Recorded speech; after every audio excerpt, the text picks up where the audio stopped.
tatalakayin po ako na na patungkol doon sa ginawang video ni Dan Maasin, yung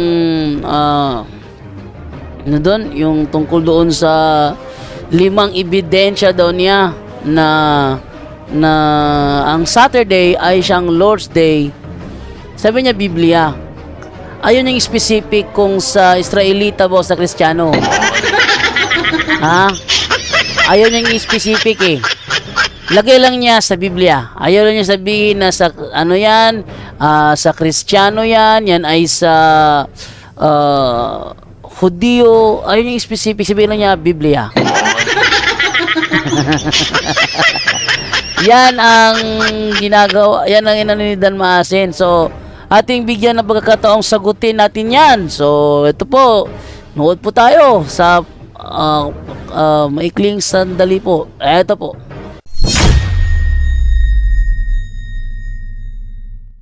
Ngayon po, ating pong isa-isahin ang mga pinagsasabi ni Dan Maasin doon sa kanyang content about sa Revelation chapter 1 verse 10. 5 pinakamatibay na ebidensya at patunay na ang Lord's Day sa Revelation 1:10 ay Saturday at hindi Sunday. 5 patunay daw na ang Lord's Day sa Revelation chapter 1 verse 10 ay Saturday daw at hindi Sunday. Totoo ba yon? Alamin natin. Una, ang Sunday ay hindi galing sa Biblia. The day of the Lord, Dies Dominica, was chosen not from any directions noted in the scriptures, but from the church sense of its own power. St. Catherine Catholic Church Sentinel, Algonac, Michigan, May 21, 1995. Ginamit niya ang St. Catherine doon sa aming debate kung saan sinasabi daw doon na wala raw Sunday sa Biblia. Ulitin nga natin. Ang Sunday ay hindi galing sa Biblia. The day of the Lord, Dies Dominica, was chosen not from any directions noted in the scriptures, but from the church sense of its own power. Ay mali pala ang unawa ni Dan Maasin doon. Ang sinasabi pala ng St. Catherine Sentinel na kanyang binasa, ang pagpili sa Dies Dominica ang wala sa scripture, yung pagpili sa Dies Dominica. Pero ang Dies Dominica nasa Biblia mismo. Kung babasahin natin sa Latina Vulgata Biblia sa Apokalipsis 1:10, Pue in Spiritu in Dominica Die. Meron palang Dominica Die o Dies Dominica sa Biblia. Ang sinasabi ng St. Catherine na hindi nakasulat sa kasulatan ang direksyon na piliin ang Dominica Dies. Balikan natin. The day of the Lord, Dies Dominica, was chosen. Ayan, the day of the Lord, Dies Dominica was chosen. Yung araw ng Panginoon o Dies Dominica ay pinili. Not from any directions noted in the scriptures, Hindi mula sa anumang direksyon na nakasulat sa kasulatan. Hindi sa anumang direksyon na nakasulat. Yung palang hindi nakasulat pala sa Biblia, yung direksyon na piliin ang Lord's Day o Dies Dominica. but from the church sense of its own power. Dahil ang pagkapili pala sa Dies Dominica ay galing sa authority ng Iglesia Katolika. Andun na ang Dies Dominica. Ang pagpili doon, yun ang wala sa nakasulat, yung direction ba? Direction na piliin. Ang Lord's Day, yun ang wala sa Biblia. Yung direksyon na piliin. Dahil ang pagpili ng Dies Dominica na nasa Biblia na ay nasa authority ng Iglesia Katolika. Kaya palpak itong si Dan Maasin sa kanyang unawa. Meron na pala sa Biblia. Ngunit yung pagpili, yung direksyon na piliin ito ang hindi nakasulat pero andun na. Paano mo pipiliin ang Dies Dominica kung wala pala sa Biblia? Palpak talaga si Dan Maasin ng unawa.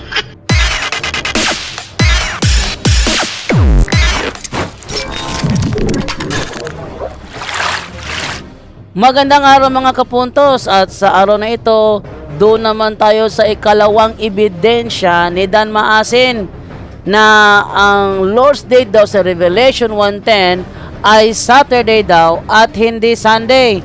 Totoo ba yon? Pangalawa, ang Lord's Day na nasa Biblia ay 7th day of the week. Iyan, ang pangalawa daw niyang ebidensya, ang Lord's Day daw sa Biblia. Bakit niya sinabing sa Biblia? Kasi gusto niyang idamay ang New Testament na ang kanyang babasahin patungkol naman sa Old Testament. Pakinggan natin ang kabuuan ng kanyang video.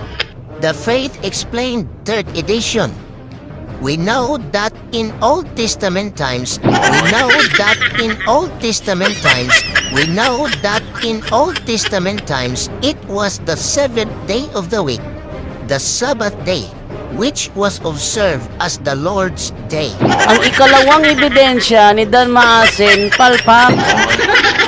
Bakit? Ayon sa kanyang binasa, in Old Testament times, hindi pala dama yung New Testament. Old Testament pala. Sabi niya, ang Lord's Day sa Biblia. Kaso, ang Biblia may New Testament. Pero ang binasa niya in Old Testament times. We know that in Old Testament times, we know that in Old Testament times, Palpak na naman ang ikalawang ebidensya ni Dan Maasin. Pangatlo, walang mababasa sa Biblia na inilipat ang Lord's Day from Saturday to Sunday. The Faith Explained 3rd edition, page 246. Nothing is said in the Bible about the change of the Lord's Day from Saturday to Sunday. Yon, ang ikatlo namang ebidensya niya, para sa akin, hindi ebidensya yon. Bakit? Sa Old Testament, yung Lord's Day sa Old Testament times ay yung yung 7th day of the week na Sabat sa Old Testament times. Pero sa inyo, ayon sa ginamit niyang Catholic Centennial, ganito ang sinasabi. The church has always had a strong sense of its own authority. Ang iglesia pala merong own authority. Whatever you bind on earth is bound in heaven, Jesus said. Nasa Biblia ba yan? Eto, sabi sa Biblia, tandaan ninyo, anumang ipabawal nyo dito sa lupa ay ipagbabawal sa langit. At ang ipahintulot nyo dito sa lupa ay ipahihintulot sa langit. At isa doon na nangyari yung 1st century pa. Tingnan nyo, the church has always had a strong sense of its own authority. Whatever you bind on earth is bound in heaven, Jesus said. Perhaps the boldest thing, the most revolutionary change the church ever did happened in the 1st century. So nangyari nga sa 1st century ang paggamit ng naturang authority. Bakit ang iglesia gumamit ng naturang authority? Kasi ang tunay na iglesia hindi Bible alone, dahil sila ang haligi at saligan ng katotohanan. Unang Timoteo 3:15, upang kung hindi man ako makarating agad malaman mo kung ano ang dapat na maging ugali ng mga tao sa sambahayan ng Diyos na buhay, sa iglesia na haligi at saligan ng katotohanan. Ang iglesia pala ang siyang haligi at saligan ng katotohanan. Kaya pala normal lang na barong gawin ang Iglesia Katolika na authority na hindi kailangang idikta pa ng Biblia. Kasi ang Iglesia, ang haligit saligan ng katotohanan, hindi naman ng Biblia. Pangapat, ang salitang Lord's Day ay galing sa original Greek na Kyriakos Hemera ayon sa Strong Concordance na ang kahulugan nito belonging to the Lord. At ang araw na belong to the Lord ay walang iba kundi ang 7th day of its week. Mali na naman! Isa na namang palpak!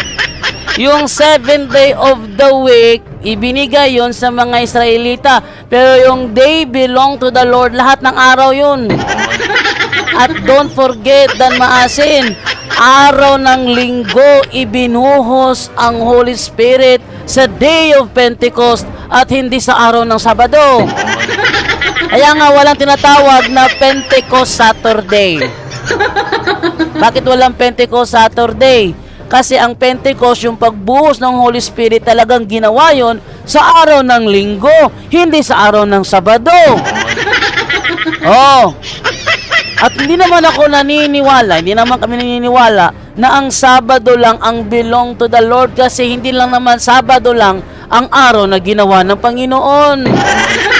Eto, basahin natin sa Mark chapter 2 verse 28 kung Sabado lang ba ang belong to the Lord. New Testament ito ha. New Testament ito. Hindi ito Old Testament. Ang sabi, so the Son of Man is Lord of every day. Palpak talaga. Palpak talaga sa Badista. Bakit sinasabi kong palpak? Pinagbabatayan nila Old Testament. Pakinggan nyo.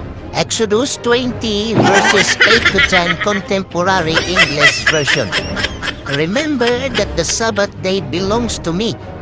You have 6 days when you can do your work, but the 7th day of each week belongs to me, your God. Mga kapatid, wala kang mababasa sa buong Biblia mula Genesis hanggang Revelation na sinabi ng Diyos mismo na ang Sunday ay belong to the Lord. Wala raw. Anong wala? Eh binasa na nga natin, si Kristo mismo nagsabi nito. So the Son of Man is Lord of every day, even the Sabbath. Si Kristo mismo nagsabi, sabihin mo hindi nasabi sa Bible. Palpak talaga. Sobrang palpak talaga. At yung kausap sa Exodo, yung ginamit niya Contemporary English Version, sige ating silipin. Sino ba ang kausap doon sa Exodo chapter 20 verse 8? Ating iatras sa Exodus chapter 20 verse 2. Ano, sino kausap doon? Sabi ganito, I am the Lord your God who brought you out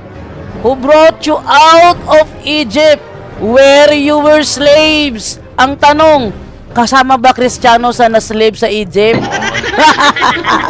Palpak talaga sa Badista. Ikalima at ang pinakamatibay na ebidensya, ang nagsulat ng Revelation ay si Apostol Juan. Ayan, so tayo nandito na ngayon sa sinasabi ni Dan Maasin na ikalima at pinakamatibay na ebidensya kung saan ang writer ng Revelation ay si Apostol Juan. Ang nagsulat ng Revelation ay si Apostol Juan. Ang nagsulat ng Revelation ay si Apostol Juan. Tama nga naman na ang writer ng Revelation ay si Apostol Juan. At gaya nga sinasabi sa Mateo 28:19, inyong ipangaral sa buong bansa ang aking mga itinuro sa inyo. Aking mga itinuro sa inyo. Kaya si Apostol Juan nagkaroon ng disipulo at iyon ay si Bishop Ignatius of Antioch.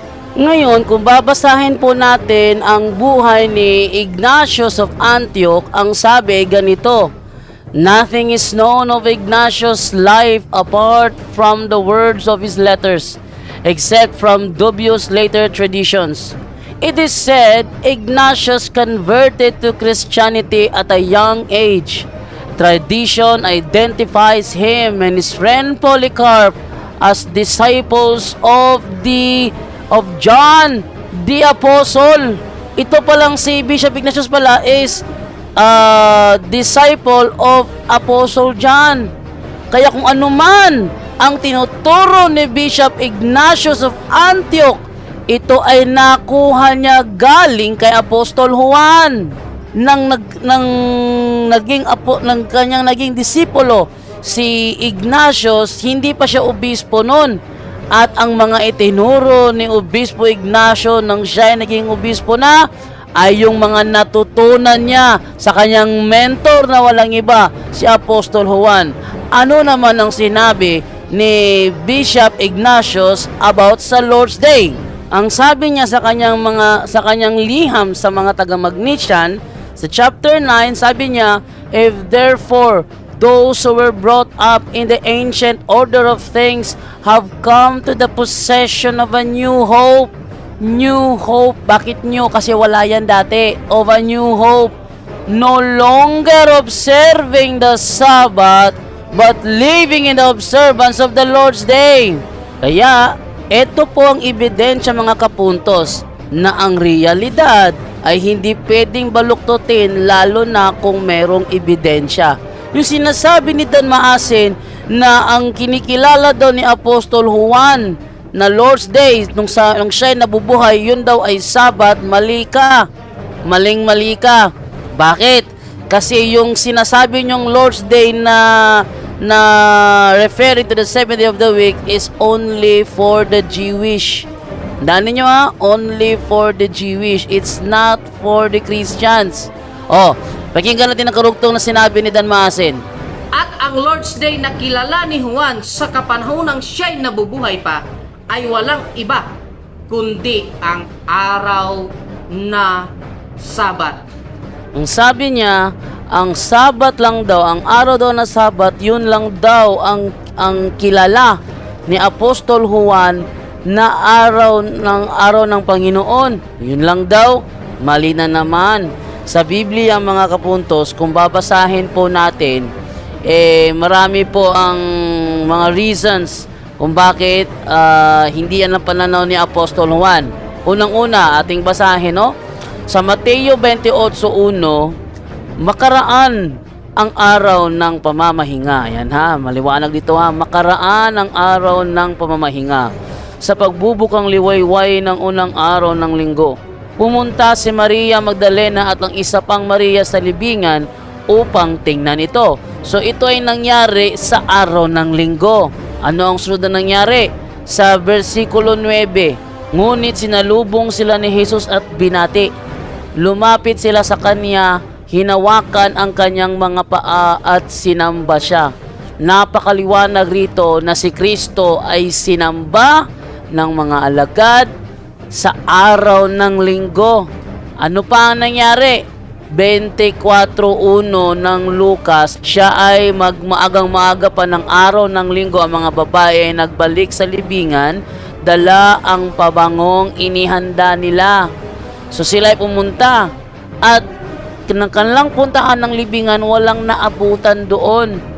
At si Kristo nagpakita sa kanyang alagad doon sa sina Cleopas. 13, sabi sa 13, ng araw ding yon, araw ng linggo, may dalawang alagad na naglalakad papuntang Emmaus. Isang nayong may 11 kilometro ang layo mula sa Jerusalem. Pinag-usapan nila ang mga pangyayari. Habang sila'y nag-uusap, lumapit si Jesus at nakisabay sa kanila. Ngunit siya'y hindi nila nakilala na para bang natatakpan ng kanilang mga mata. Tinanong sila ni Jesus, ano ba ang pinag-usapan ninyo? Tumigil silang nalulumbay at sinabi ng isa sa kanila na nagngangalang Cleopas, ikaw lamang yata ang dayuhan sa Jerusalem na hindi nakakaalam sa mga pangyayaring katatapos lamang maganap doon. Anong mga pangyayari? Tanong niya. Sumagot sila, tungkol kay Jesus na taga Nazaret, isang propetang makapangyarihan sa salita at gawa, maging sa harap ng Diyos at ng mga tao. Isinakdal siya ng aming mga punong pari at ng mga pinuno ng bayan upang mahatulang mamatay at siya ipinako sa krus. Siya pa naman ang inaasahan namin magpapalaya sa Israel. Hindi lamang yan, 3 araw na ngayon mula nang mangyari ito. So si Kristo nagpapakita sa kanyang mga alagad araw ng linggo, hindi araw ng Sabado. Basahin pa natin isa pang batayan, 1:20-19. Etong sinasabi. Kaya't si Maria Magdalena ay pumunta sa mga alagad.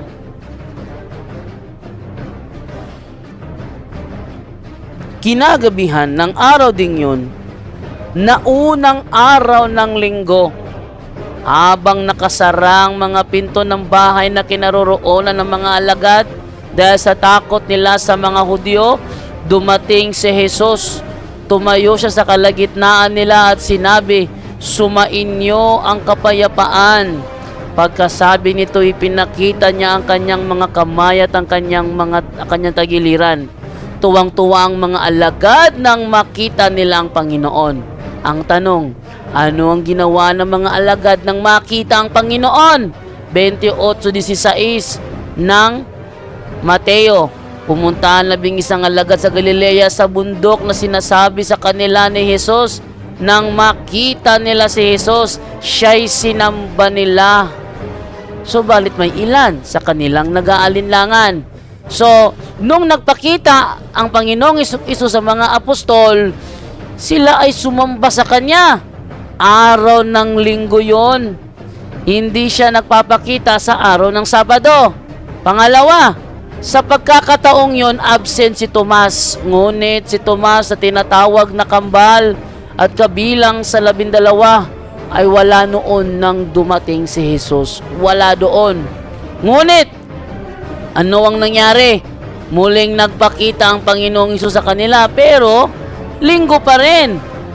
26, makalipas ang 1 linggo, muling nagkatipon sa loob ng bahay ang mga alagad. Tingnan nyo ha, sa araw ng linggo, muling nagkatipon ng mga alagad sa loob ng bahay. Nasaan sila sa araw ng Sabado? Wala. Bakit wala? Kasi hindi sila nangingilin ng Sabado ang mga alagad. Ang kanilang ipinapangilin, araw ng linggo. Kaya tuwing linggo lamang sila nagkakatipon-tipon.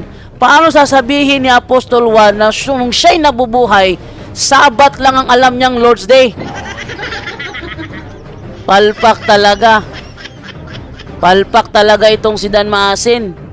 Kung tama ang kanyang unawa na Sabat lang ang kinikilala ni Apostol Juan na Lord's Day sa panahon nung siya nabubuhay, bakit hindi nagpapakita si Kristo sa kanila sa araw ng sinasabi nilang 7th day of the week? Bakit hindi sila nagtitipon sa araw ng Sabado? Bakit sila nagtitipon sa araw pa ng linggo? Palpak talaga umunawa si Dan Maasin. Balikan natin ang talata. Ang sinasabi rito, makalipas ang 1 linggo, muling nagkatipon sa loob ng bahay ang mga alagad. Bakit muling nagkatipon sa araw ng linggo? Kasi hindi sila nagtitipon sa araw ng Sabado. Kung kinikilala ng mga alagad sa panahong ito na ang Sabado lang ang Lord's Day, bakit hindi sila nagtitipon sa araw ng Sabado? Palpak talaga. Palpak talaga. Tuloy natin ang basa. Anong sinasabi rito? Makalipas ang 1 linggo, muling nagkaroon sa loob ng bahay, muling nagkatipon sa loob ng bahay ang mga alagad at kasama nila si Tomas. Nakasarang mga pinto, ngunit pumasok si Jesus at tumayo sa kalagitnaan nila. Sinabi niya, sumainyo ang kapayapaan. At sinabi niya kay Tomas, ilagay mo ang iyong daliri dito at tingnan mo ang aking mga kamay. Ilagay mo ang iyong kamay sa aking tagiliran. Huwag ka nang magalinlangan pa, sa halip ay maniwala ka. Sumagot si Tomas, Panginoon ko at Diyos ko. Sabi naman ni Jesus, sanabi sa kanya ni Jesus, naniniwala ka na ba dahil nakita mo ako? Pinagpala silang hindi nakakita, gayon may naniniwala. Ano ang sinasabi ng mga Bible scholars na sinabi ni Tomas sa Juan 20:28? Siya ba ay nagulat o siya sumamba? Siya ay natuwa, kaya sumamba. Kaya yung sinasabi ni Danilo Maasim na Sabat lang daw kinikilala ni Juan, mali ka dyan. Dahil kung Sabat lang na 7th day of the week ang kinikilala niyang Lord's Day nung siya ay nabubuhay, bakit hindi sila nagtitipon sa araw ng Sabat? Palpak talaga. Sobrang palpak. Nagtitipon sila tuwing unang araw ng linggo, hindi tuwing Sabado. Bakit? Dahil tuwing linggo nagpapakita si Kristo at hindi sa Sabado. Palpak talaga mag-isip si Dan Maasin. Tuloy natin. The Bible story simply told by Reverend Richard Deron OSB with application in daily living by Reverend Alexander Jones STL SSL Volume 1, The Catholic Press Incorporation. Jesus and his disciples now entered Capharnaum, and on the Lord's day, Jesus went to the synagogue and spoke to the people. Ang nakasulat sa aklat na ito ay kinuha galing sa Mark chapter 1 verse 21 na kung saan si Kristo at ang kanyang mga alagad kasama si Juan na kalaunan ay sumulat ng aklat ng Revelation ay pumunta sa sinagoga sa araw ng Sabat. Ang sabi ni Dan Maasin na ang kanyang ginamit na referensya ay hinango daw mula sa Marcos 1.21. Ang tanong, sa Marcos 1.21 na pinagkuhanan ng ginamit niyang referensya, yun ba ay referado sa panahon na naitatag na ni Kristo ang kanyang iglesia? Ang sagot ay hindi. Katunayan, kung ating sisilipin ang ginamit niya na Marcos 1.21, ang sinasabi ganito. Ayan o, siya ay cross-reference mula sa Lucas 4:31 hanggang 37. Ibig sabihin, yung pinasukan nilang sinagoga, Jewish holiday nga yun. Palpak na naman. Palpak na naman si Dan Maasin. Sa Lucas 4, hindi pa nakapagtatag ng iglesia ang Panginoong Jesucristo. Dahil saan? Nasa Lucas 9. Eto, sa Lucas 9:18. Dito pa nakapagtatag si Kristo ng iglesia sa Lucas 9. Ayan o. Oh. Ito yung referedo sa Mateo 16:18. Nasa Lucas 9:18. Yan. So, yung ginamit niyang referensya, yun nga ay nanguukol sa mga Hudyo, hindi sa Kristiyano. Sabi ko na nga ba eh. Palpak talaga si Dan Maasin. Sana Dan Maasin, nag-Judaism ka na lang. Ba't ka pa nag-Seventh-day Adventist? Sana umanib ka na lang sa Judaism kung saan talagang sinagoga ang pinapasukan mo. Kasi, tuwing Sabado, yang pinapasukan mo, hindi naman sinagoga yan. Sa madaling salita, yang pinapasukan mo Dan Maasin tuwing araw ng Sabado, hindi ang sinagogang pinasukan ng mga apostol. Yung sinagoga na kanilang pinasukan, natural sa kanila, Jewish holiday ang Sabat. Ano ba naman to? Palpak talaga si Dan Maasin kahit saan mong anggulo tingnan. Alam nyo, kung titingnan nyo lang talaga ang konteksto ng kanyang binabasa, it is not referring to Christianity. Kaya palpak talaga si Dan Maasin. Tuloy pa natin. Mga kapatid at mga kaibigan, dapat nating tandaan, kailanman ang katotohanan ay hindi madadaig ng kasinungalingan. Ako naman naniniwala na ang katotohanan hindi talaga madadaig ng kasinungalingan. Kaya kahit na ilang pambabaluktot ang gagawin ni Dan Maasin, pag ako kinakalaban niya, booking talaga siya. Talagang booking siya. Kahit na ilang pambabaluktot ang gawin niya, kalain mo, hindi para sa inyo, ginagamit mo. Jewish holiday ngayon eh. O, basahin natin ha. Colosas 2:16. Ano ang sabi rito? So don't let anyone criticize you for what you eat or drink, or for not celebrating Jewish holidays and feasts or new moon ceremonies or Sabbats. Ano yan sa Bisaya? Busa ayaw tugote nga may bisan kinsa nga maghukom kaninyo mahitungod sa mga pagkaon. Ilim nun, sa wala ninyo'y pagtuman sa adlaw nga alang sa mga Hudiyo balaan, sa piyesta sa bagong bulan ug sa mga adlaw nga ipapahulay, kay kini temporaryo lamang nga mga kasuguan ug landong lamang sa tinuod nga butang nga mao si Hesukristo. Sa Tagalog, busa wag ninyo hahayaan na kayo'y kanilang hahatulan o didiktahan kung ano man ang inyong kakainin. Ibig sabihin, yung mga taga-Kolosas, sinabihan ni Apostol Pablo, huwag kayong padikta sa mga Sabbath keeper kung ano ang inyong kakainin o inumin. At sa hindi ninyo pagtupad sa mga araw, at hindi ninyo pangingilin sa mga araw na para sa mga Hudyo ay banal, gaya ng mga piyesta sa bagong buwan at sa mga araw ng Sabat.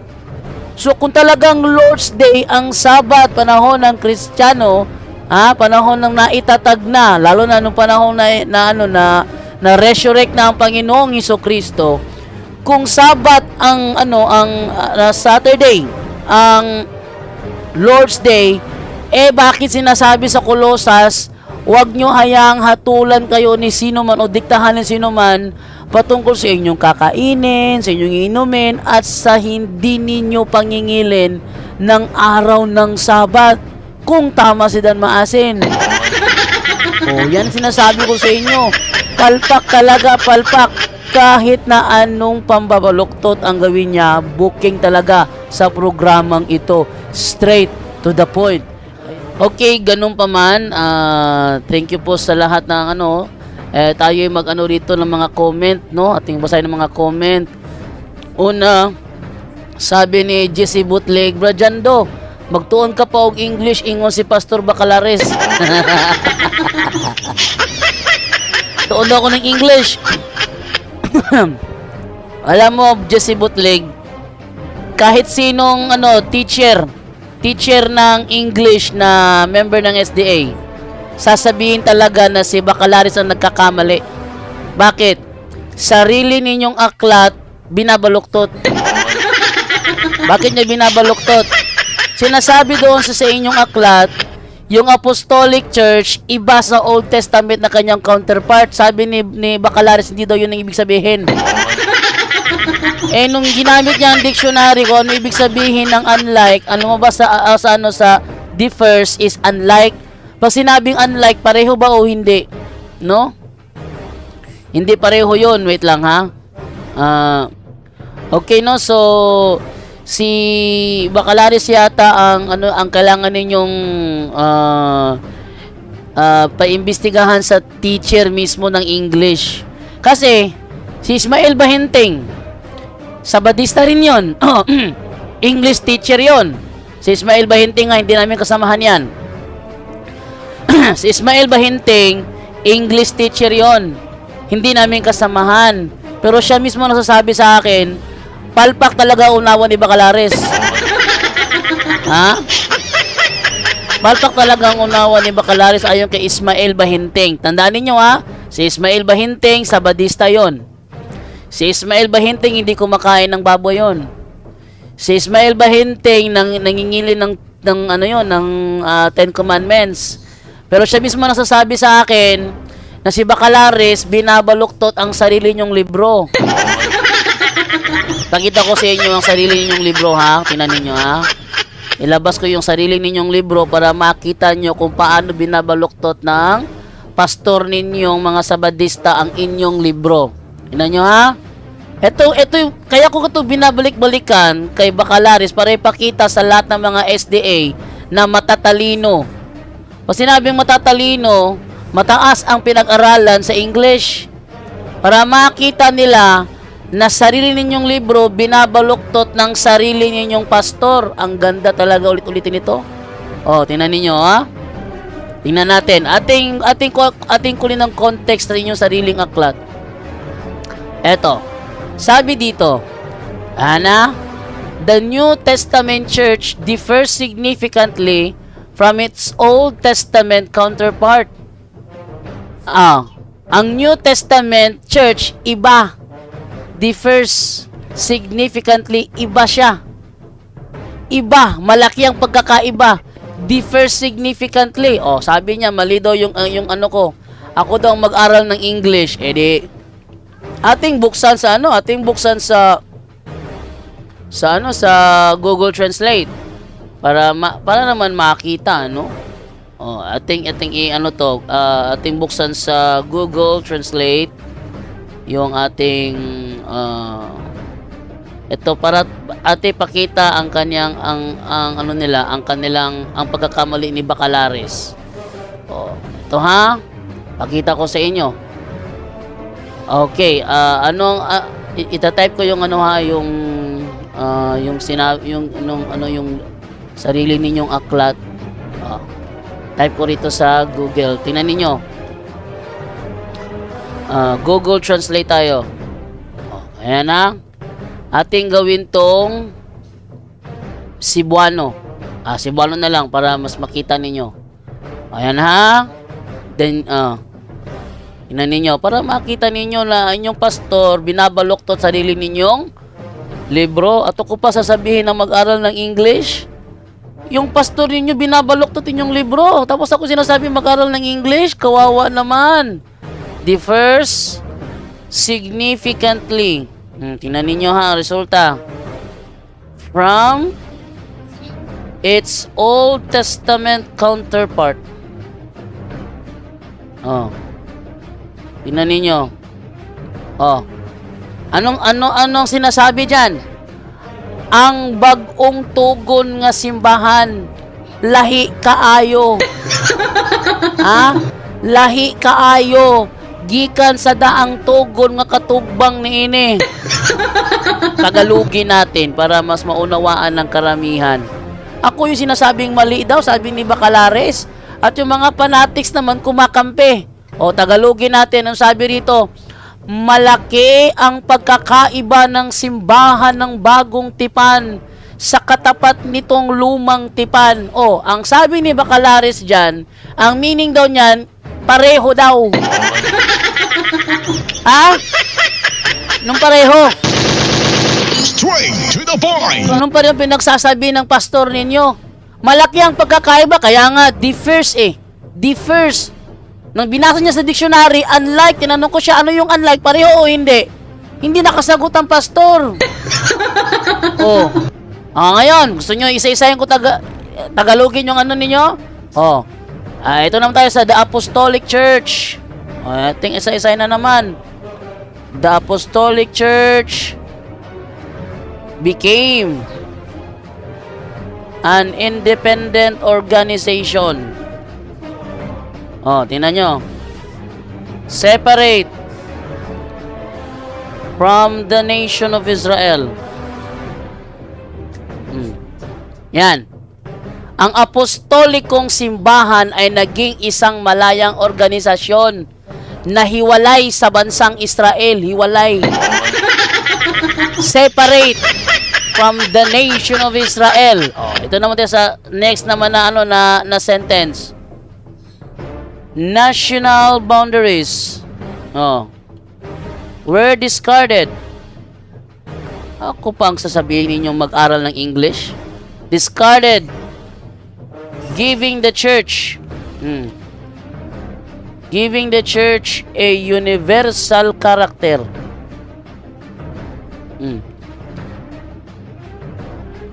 Yan. Ano sabi dyan?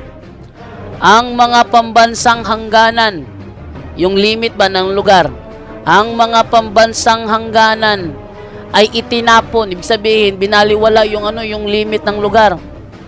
Itinapon na nagbibigay sa simbahan ng isang universal na katangian. Kaya pala siya, make disciples of all nations, kasi hindi siya nanatili lang sa Israel. Nagkaroon siya ng universal character. Ang alin dyan? Ang Apostolic Church. Yan ha. Baka sabihin yung ako gumagawa ng kwento. Apostolic Church. Tuloy naman natin. Yung karugtong naman. Instead of a national church. Yan ha. Instead of a national church. Oh? It became a missionary church. It became a missionary church. Oh.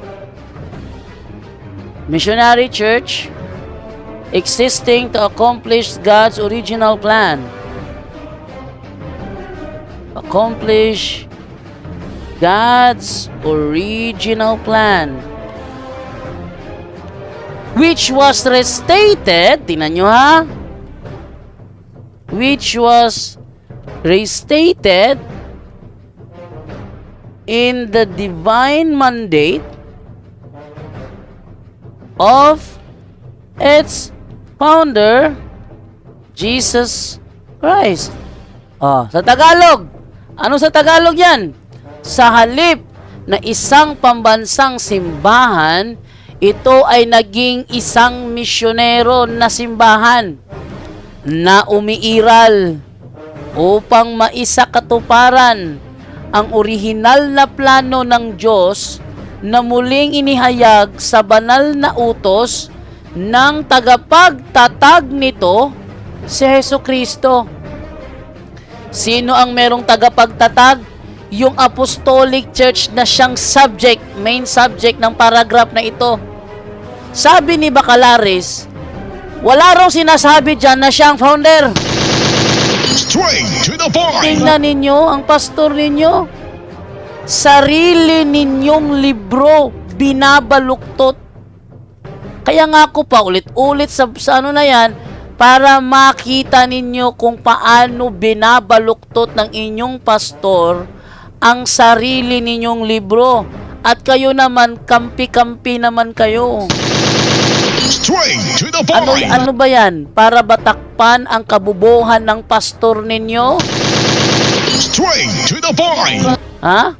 Para batakpan ang kabubuhan ng pastor ninyo, ginagawa nyo yan? Straight to the point. Wag masyado, pastor yan. Turuan nyo ng tama. Straight to the point. Akalain nyo? Ang Apostolic Church, ako magbibigay ng ng context kasi dati talaga binabuloktot niya ang context eh. Ang sabi ng inyong sariling libro, ang simbahan sa Bagong Tipan ay masyadong malaki ang pagkakaiba sa simbahan ng Lumang Tipan na kanyang katapat. Na kanyang katapat. Sunod, ang apostolikong simbahan, the Apostolic Church, naging misyonaryo. Hindi siya nanatili sa Israel, naging misyonaryo siya para maisakatuparan ang orihinal na plano ng Panginoon. Para maisakatuparan ng orihinal na plano ng Panginoon na muling inihayag sa banal na utos ng tagapagtatag nito. Sinong nito? Yung Apostolic Church ang tinutukoy dyan. Si Bacalaris, liko ng liko. Hindi yan Iglesia Katolika, Apostolika Romana. Straight to the point. Lelang mo, aral nyo yan. Ba't ko iisipin yan? Straight to the point. Ang maganda rito, nakikita ng karamihan na sarili ninyong aklat binabaluktot. Sinong magaling na teacher sa inyo? Huwag mo sabihin sa akin, pati mga English teacher, naging kakampi ni Bacalaris. Matinding yan. English teacher, kakampi ka Bacalaris, naku, fanatic na yan. Nagpapakabobo sila para kampihan ng pastor ninyong Straight to the point. kinakampihan. Mga Jesse Butlig, kayong mga Sabadista na kumakampi sa kapalpakan ng inyong pastor Bacalaris, magpaturo naman kayo sa English teacher. Kawawa naman kayo. Sarili ninyong aklat, binabaluktot. Yung aklat nyo mismo ang nagsasabi na ang Apostolic Church may founder. At ang founder niya si Jesus Christ. Tapos ako ba tuturuan nyo mag-aral ng English?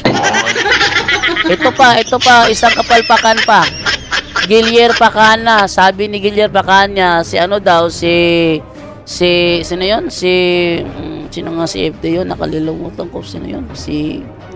ano pa pangalan nun? Denmar Santiago. nagbalik daw sa SDA. Nagbalik daw sa SDA. Meron naman akong natanggap na na comment dito sa post ito, comment na kaya daw siya bumalik kasi sa CFD walang allowance. Yan ha, ebidensya na yan. Ebidensya yan, mga sabadista. Buti pa yung inyong mga layman may sweldo. Ha? Kaya kung sino rito ang manloloko dahil may sweldo, ang layman yun. No.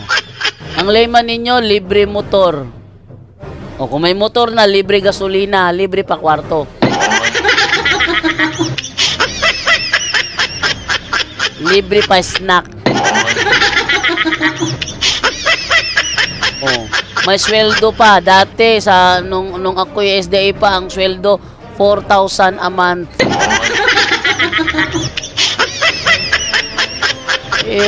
Wag kayong masyadong kampante mga sabadista. Tandaan niyo, alam ko ang mga kabulukan nyo. Alam ko yan dahil kabisado ko ang mga kabulukan ninyo. Oh, wag niyo ako lulukuhin, Gilier Pakana. Sabi niya, umamin siya. Tatag daw kayo ng demonyo, ay nabobo. Ha? Kailan nangyari na ang demonyo nagtatag ng iglesia? Tapos, ang iglesyang tinatag niya, sumasamba kay Kristo. Ano nangyari yun? Yung satanic church mismo, hindi nga siya nagtatag nun eh. Ha? Utak naman, mga sabadista. Utak naman. Ultimo satanic church ang nagtatag niyan, si Anton Szandor Lave. Si Anton Szandor Lave. At ang mga membro ng satanic church hindi sumasamba kay Jesus. Utak naman, utak. Ay nako. Kaya kayo nagiging maliit ang utak ninyong mga sabadista kasi binabaluktot nyo mismo. Kailan nangyari sa mundo, Satan nagtayo ng iglesia? Wala naman siya tinayo na iglesia eh. Kung may Satanas na nagtayo ng iglesia, hindi siya papayag yung kanyang mga membro sa kanyang iglesia sasamba kay Jesus. Tingnan nyo, ang satanic church, hindi ka lang sumasamba kay Jesus yan. Utak naman, Gilier Pakana. Ang problema kasi sa iyo, Gilier Pakana, tumaba ka lang, pati utak mo lumiit. Hindi ganyan. No, hindi ganyan. Sana magkaroon ka naman ng tamang pag-iisip. Okay? So, basahin natin yung dito, yung mga comment nila dito, no? Okay. Pagka supalpal man permi si Dan Maasin, talagang supalpal. Sabi niya ha, ang Lord's Day nakilala ni John, ni Apostle John, ayon lamang Sabat. Ha? Ang Lord's Day nakilala niya ay ang Sabat? Kung ganon, bakit hindi sila nagtitipon sa araw ng Sabado? Tingnan niyo ha. After the resurrection of Jesus Christ or after the death of Jesus Christ, wala kang mababasa sa Biblia ng mga Kristiyano nagtipon sa araw ng Sabado. Kaya sinasabi ni Apostol Juan mismo sa kanyang aklat sa Juan 20, tuwing linggo nagtitipon ng mga apostol. Bakit tuwing linggo? Kasi wala si Kristo sa Sabado. Tamo? Wala si Kristo sa Sabado, kaya ang mga apostol nagtitipon sa araw ng linggo. Kung ang Lord's Day na kinikilala ni Apostol Juan after the death of Jesus Christ is the Sabbath that the Jewish observed, dapat sana nagtitipon sa araw ng Sabbath. Tingnan niyo mga Seventh-day Adventist. Para sa kanila, ang Lord's Day is ang Sabado. Tuwing Sabado, nagtitipon sa simbahan. Oh. Pero ang mga apostol, saan nagtitipon ng mga apostol tuwing Sabado? Wala. Anyo? Wala. Walang nagtitipon sa ibang araw. Nagtitipon sila linggo. Linggo sila nagtitipon. At sa linggo, pag nagtipon sila, lumilitaw si Kristo sa kanilang harapan. Anong gagawin nila? Tumawa? Umiyak? Ganun lang? Hindi. Sumamba. Nang sabihin ni Tomas, Panginoon ko at Diyos ko, hindi ba siya sumasamba doon? Sumasamba siya noon. Ha? Kaya, wala na palang kwenta ang ibang araw kasi Sabado lang pala. Sabi ni Jonathan de los Reyes. Tamo? Utak naman. Gamit naman kayo ng mga utak. Masyado kayo nagpapakabobo eh. Sabi naman ito ni Elvin Tano. Saan eh? Sabi naman dito ni... sinisiguro ko lang, amoyin. Diyos ha, Diyos yan. Sinisiguro ko lang, amoyin. Okay. Ano to? Sabi ni Elvin Tano, kapataka raman na si Maasin, talagang kapataka, ingon si DC Cogtas. Ubang doktrina ninyo, dili man makita sa Biblia, pang purgara ng inyo. Eto sagot dyan, Dani Cogtas. Hindi mabasa letra por letra kasi hindi tayo Bible alone. Utak ha, utak. Sa Biblia, sinabi ni Kristo sa Mateo 18:18, ano man ang ipahintulot nyo sa lupa, ipapahintulot ko sa langit, sabi ni Kristo. Sabi ni sabi ni Kristo sa kanyang mga alagad. Ano man ang ipahintulot nyo sa lupa, ipapahintulot ko sa langit. Papahintulot niya.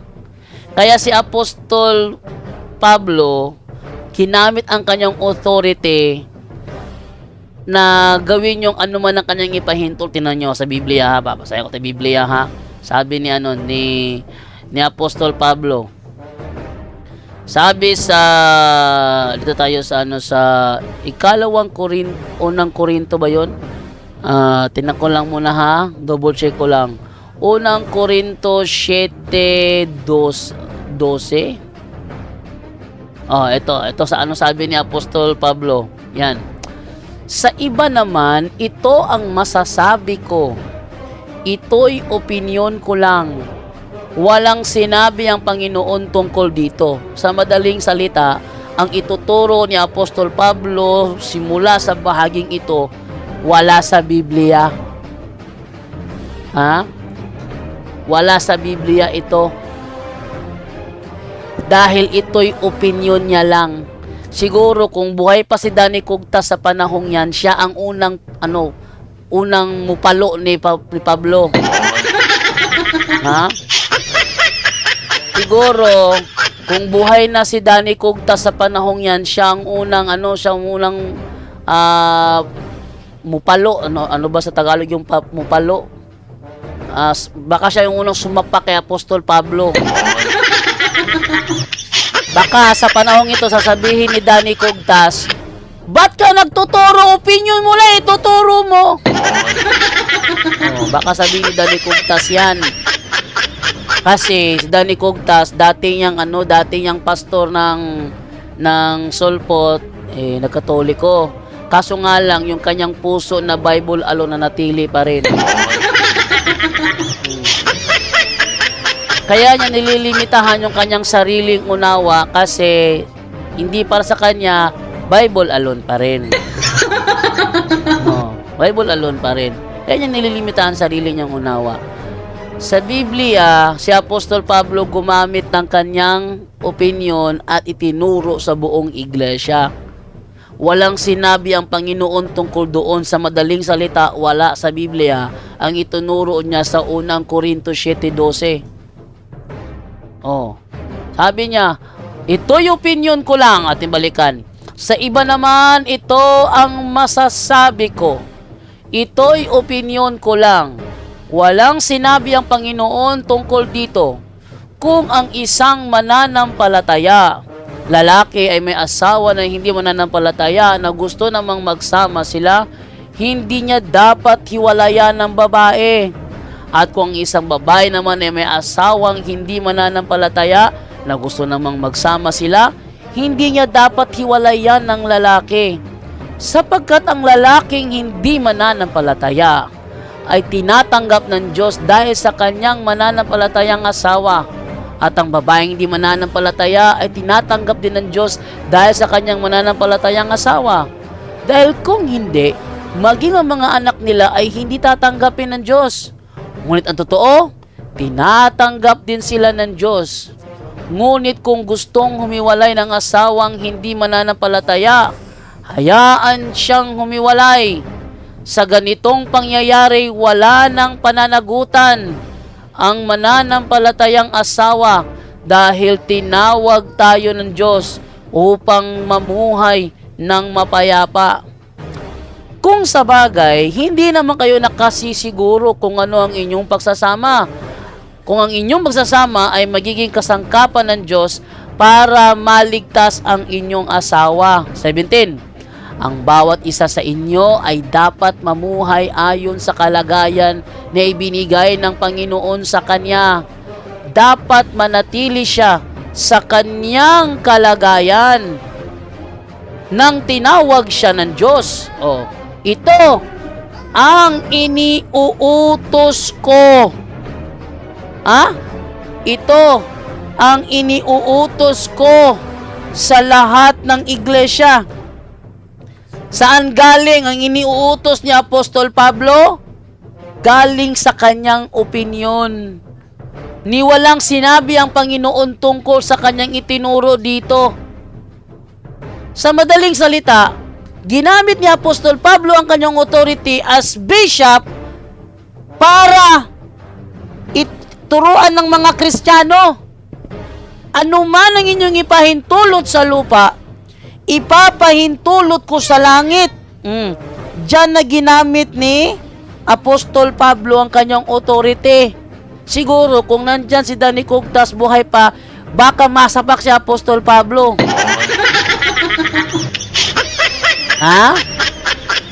Tinitiyak ko, masasapak niya si Apostol Pablo. Alam niyo kung bakit?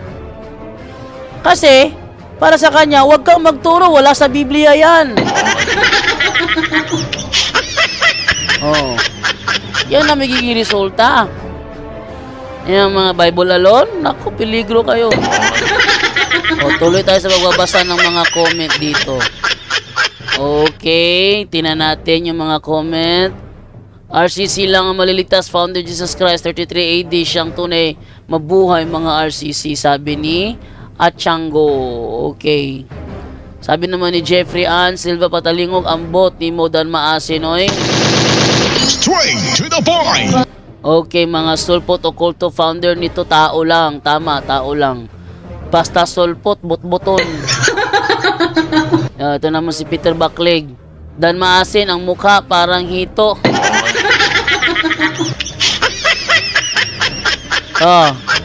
Meron pa siya mga video, babanatan din natin yun. Tandaan nyo, kawawa siya pag ako. May hamon ko kay Dan Maasim na sa sinabi niya na ang Domingo ay hindi biblikal. Ayan ang hamon ko sa iyo, Dan Maasim. Pagbabasa ko ang Domingo sa Biblia, unsa may condition, Dan Maasim, hindi haharap yan. Akalain nyo, nasa harapan na niya, tinanong siya sa debate namin. Sabi mo, walang dies Dominica sa Biblia. Sa Apokalipsis 1:10 ng Latin Vulgate, may nakalagay ba na dies Dominica o wala? Sabi niya, wala. Ngayon, bakit may dies Dominica dyan? Sabi niya, wala akong pakialam. Hindi ko makampi. Kasi kung totoo ang sinasabi niya na ang dies Dominica, Lord's Day, wala sa Biblia, bakit ang King James Version may nakalagay na Lord's Day? Paano niya ngayon iiwasan yan? Ang King James Version mismo nagsabi, may Lord's Day sa Revelation 1:10. Tapos, sasabihin niya, wala raw. Alden yung sinasabi ng St. Catherine Sentinel.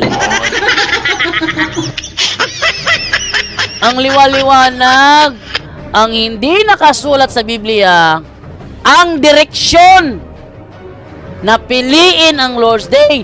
Paano pipiliin ang Lord's Day kung wala sa Biblia? Utak naman, utak sabadista. Ayun talaga. Utak naman. Paano pipiliin ang Lord's Day kung wala sa Bible? Nasa Bible ang Lord's Day, ang Dies Dominica. Ang wala sa Bible, yung direksyon na piliin yon.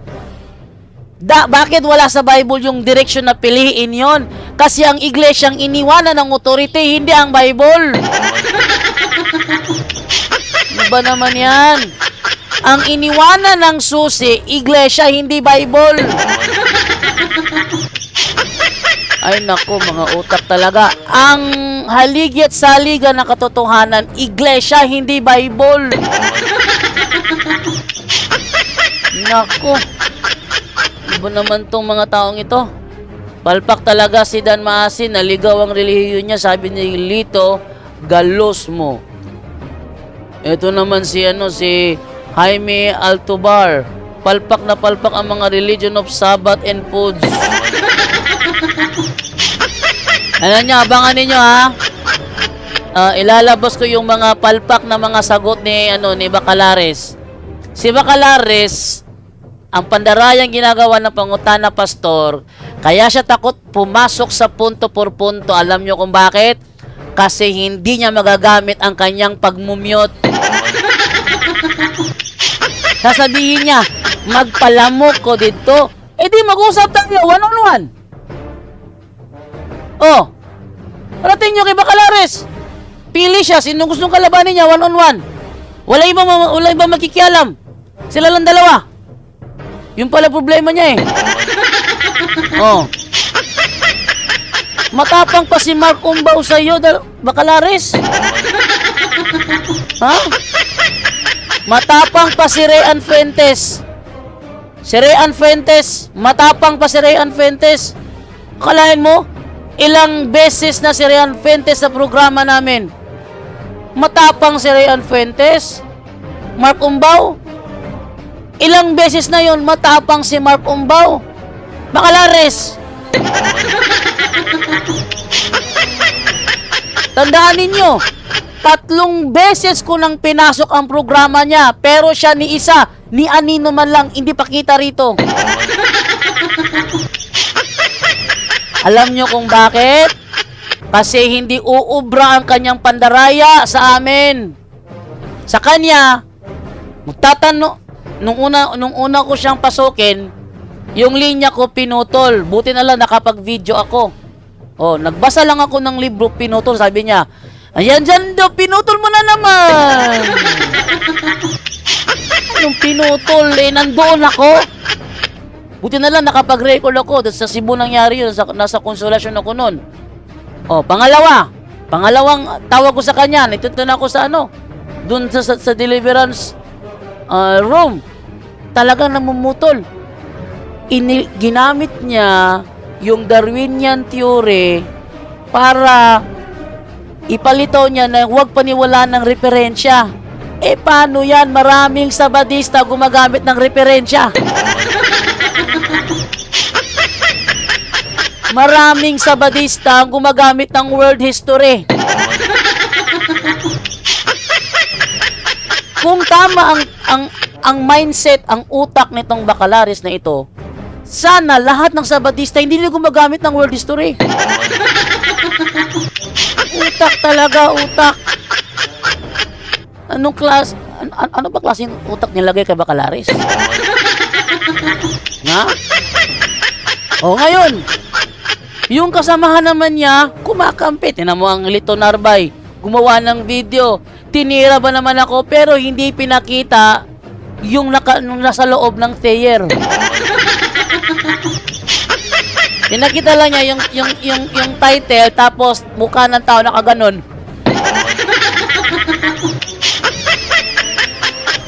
Ano ba naman yan? Nakalagay doon, asan dyan yung to found? Hindi pinakita ang loob ng prayer. Yung pinagkuhanan niyang video, pinakita ko doon sa loob. Yung to found, metaphor to found, ang ibig sabihin ng oikodomiso ng Matthew 16:18. To found. Sasabihin niya, asan dyan do? Ito talaga.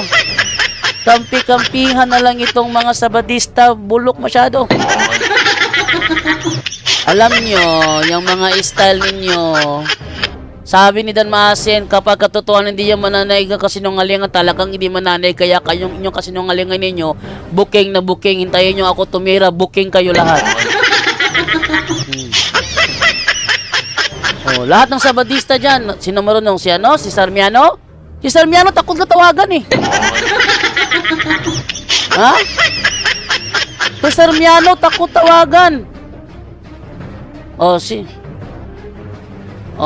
hanggang dito na lamang po muna ako dahil meron kaming formation ngayon. So, babay na po ako sa inyo lahat. Straight to the point nga, Brother Jando. Tor Bacalaris, Tor, ayaw gamita og muted. Oh, sabi niya, minumute nila ako kasi sinasabayan ko raw. Hindi ako makikinig sa mga binadaldal niya. Hindi ko naman tinatanong. Bakit ako tatanungin? Eto sinasabi ni sa tao galing sa unggoy. Tama ba ito? Bakit ginamit ko ba yon? Hindi ako makikinig doon. Hindi ako interested sa bagay na yon. Hindi ako interested sa bagay na yon. Bakit? Hindi ko naman ginamit yung Darwin's theory. Pangalawa, ako minumute niya kasi sinasabayan ko raw siya. Yung last na pagpasok ko, ako yung sumasagot. Yung ako, di ba, nagbaliktaran kami sa pangalawang pagpasok, sa pangatlong pagpasok ko. Ako yung kanya tinatanong, ako yung sumasagot. Sinasabayan niya ako yung sumasagot, sinasabayan niya ako pa ang minute. Straight to the point. Tingnan ninyo. Ako na yung sumasagot kasi nagbaliktaran kami, siya naman tanong sa akin, ako ang sumasagot, ako ang sinasabayan, ako pa ang minute. Ganyan karumi ang programang Pangutana, Pastor. Kaya siya ayaw sa punto por punto kasi yung kanyang pandaraya hindi magagamit dito. Anyone can claim the statement of the Bible because we can do a private interpretation. Kining ako mga kaigsunan nga gipabarog nga usa ka haligi nganong matuod ang simbahan tungod kay gitukod ni Kristo. Dili tungod sa pagkamabasa, dili tungod sa karakter, dili tungod sa ngan, usara ang haligi nga kung gipabarog nganong nahimong tinuod ang simbahan Katoliko, way laing rason tinukod sa atong Ginoong Hesus-Kristo. Talakayan to, hindi bara-bara, katotohanan lang walang palusot. Para sa mesa ng usapan, di kami nag-aaway, puro talakayan, hindi banggayan ng patay malisay. Aral hinahimay, parang beats na nire-replay. Truth ang target namin, hindi hypo display. Bawat teksto sinisilip, context yan di pwedeng ipinipilit. Doctrine na solid, hindi fake, hindi boses ng Diyos, di namin gustong i-credit. Doktrina flow, hasal ng pag-iisip, salita ng Diyos, yan ang aming inisip. Uhaw sa turo, kaya kami nagdidip sa talakayan, truth ang pinanghahawakan. Keep it! Doktrina flow, hindi ito laro. Pag-unaway tumatagos hanggang buto. Sa bawat linya, puso ang sumisigaw. Katotohanan lang, walang bawal, walang bawas raw.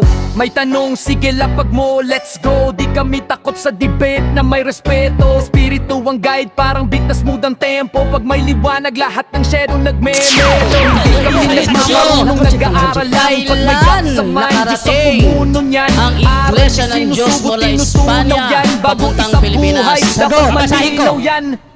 Hindi kompetisyon, hindi kami nagra-rhyme para lang manalo. Puso ang puhunan, hindi bara-bara ang palo. Truth ang goal, yan ang tunay na trono. Doktrina flow, hasal ng pag-iisip, salita ng Diyos, yan ang aming inisip. Uhaw sa turo, kaya kami nagdidip sa talakayan, truth ang pinanghahahakan. Keep it, doktrina flow, hanggang dulo go. Liwanag ang bit-bit, hindi ego. Sa doktrinal na usapang totoo, The pillar and foundation of the kami ang truth bida. is the church, and the Catholic Church is the church founded by Jesus Christ, then asay inyong pilion.